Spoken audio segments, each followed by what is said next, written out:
සරණිට අද උණ හැදිලාද? ඈ සනීප නැද්ද? ඈ පුරවගෙන නිදියාගෙන ඉන්නේ? යන්ද බෙහෙත් ටිකක් ගන්න. මොකද්ද උනේ? ඈ ඔයා කිව්ව නේද ඊයේ මේ රැලියකට ගියා කියලා රැවෙලා. ඉතින් වැස්සට අහු වුණාද ඔයා? පිනි බබා ආවෙනේ. දැන් ඉතින් හෙම්බිරිස්සාව. කොබන්න කො සරණී කොබන්න ඔයාට බොරුවටනේ නිදි කම්මැලි කමට නේද? කම්මැලි කමට නිදි. සරණී කෑම කෑව නේද? උණ එහෙම නෑනේ.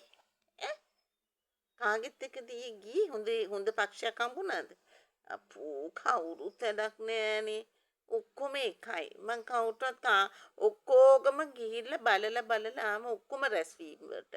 ඔක්කොම එකයි. වැඩක් නෑනේ. ඒක තමයි. ඔයාගේ පක්ෂේ තමයි හොඳ. පූස් පක්ෂේ.